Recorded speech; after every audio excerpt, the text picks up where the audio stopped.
Notamment en compagnie de Karim Yayaoui. Bonjour Karim. Bonjour.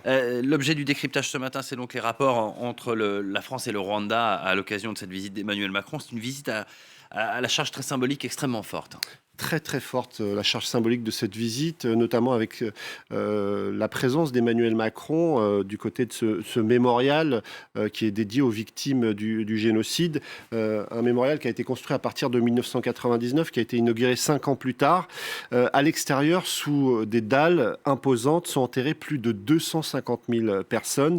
À l'intérieur du musée, eh bien, on retrace l'histoire de ce génocide, de la montée de la haine jusqu'à ces massacres, des photos, des vidéos qui retracent l'horreur du printemps 1994, mais aussi des clichés qui rappellent le soutien français au pouvoir de l'époque. Et finalement, on a le sentiment qu'Emmanuel Macron veut apparaître comme le président qui regarde l'histoire en face avec sa présence. Une allocution extrêmement solennelle doit être prononcée. Évidemment, beaucoup de Rwandais attendent l'expression d'excuses claires de la part de la France. Emmanuel Macron se rendra aussi à la présidence pour rencontrer Paul Kagame. On évoque le fait que, on proposera la désignation d'un ambassadeur français à Kigali qui devrait être en poste à partir de l'été prochain. Là aussi, c'est quelque chose d'extrêmement symbolique. Et puis l'inauguration d'un centre culturel francophone qui est présenté là aussi comme une étape importante du renouveau des relations entre les deux pays. Oui, parce que la question de la langue a beaucoup joué dans les rapports entre la France et le Rwanda.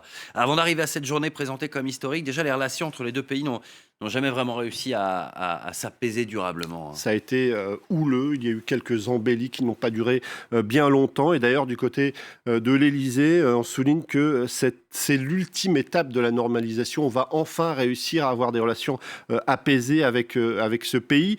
Au moment de décoller, Emmanuel Macron a tweeté où il a expliqué qu'au cours de ces prochaines heures, nous allons écrire ensemble une page nouvelle de notre relation avec le Rwanda, mais aussi avec l'Afrique.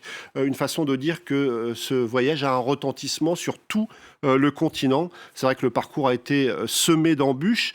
En 1994, le pays est exsangue. En novembre, il y a un sommet France-Afrique à Biarritz avec le président français de l'époque, François Mitterrand, qui évoque dans son discours le génocide.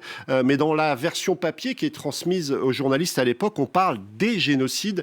Et là, évidemment, ça va avoir des conséquences désastreuses dans des relations qui sont déjà extrêmement tendues parce que ce pluriel, en quelque sorte, semble accréditer la thèse que le FPR de Paul Kagame a lui aussi commis un génocide en libérant le pays.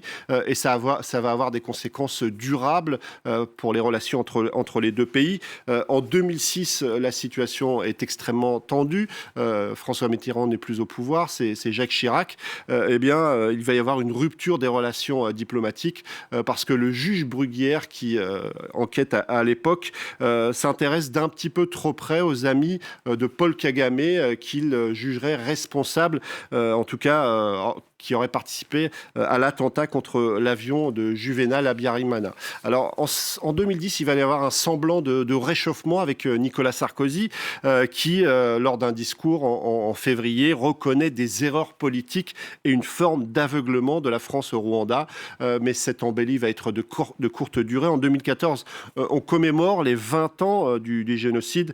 Paul Kagame évoque alors dans la presse un rôle de la France dans la préparation et voire même dans sa participation à l'exécution du génocide. Paris décide d'annuler la participation de Christiane Taubira, qui est alors ministre de la Justice, aux commémorations de ces 20 ans du génocide. Clairement, ces relations ont été compliquées, même si on sent que sous François Hollande, on a tenté d'apaiser les choses, mais il y a eu énormément d'erreurs de stratégie, on va dire, à cette époque-là. Et pour tenter d'éviter cela, donc Emmanuel Macron a mis en place ce qu'on appelle la stratégie des petits pas. Emmanuel Macron a été très prudent, mais très rapidement, il a jugé que ce dossier était primordial. La première entrevue avec Paul Kagame date de septembre 2017. 8 mois plus tard, il va convier Paul Kagame à un salon qui est consacré aux nouvelles technologies. Puis la France va appuyer les initiatives de Paul Kagame lorsqu'il est président de l'Union africaine en exercice. Et puis en octobre 2018, la France soutient la candidature de l'ancienne ministre des Affaires étrangères, à la tête de l'Organisation internationale de la francophonie. Mais le véritable tournant, c'est en 2019, lorsque, à l'occasion de la commémoration du 25e anniversaire du génocide, Emmanuel Macron annonce un renforcement des moyens judiciaires et policiers pour poursuivre sur le territoire français les génocidaires présumés. Il officialise aussi la création d'une commission d'historiens qui est chargée de faire la lumière sur le rôle de la France dans ce génocide, la commission Duclerc, qui aboutira à des conclusions très claires sur des responsabilités lourdes et accablantes de la France. Eh bien, cette commission historique d'historiens sera très bien reçue du côté du Rwanda. Paul Kagame, à l'époque, parle d'un pas vers une compréhension commune. Ce rapport a donc un rôle important dans cette normalisation des relations, mais il y a aussi un volet économique dont on parle beaucoup moins depuis 2 ans. Il y a aussi un rapprochement économique qui montre que les choses avancent. Ça se fait plutôt dans l'ombre, mais en tout cas 120 millions d'euros ont été engagés dans des opérations diverses dans le pays depuis 2 ans.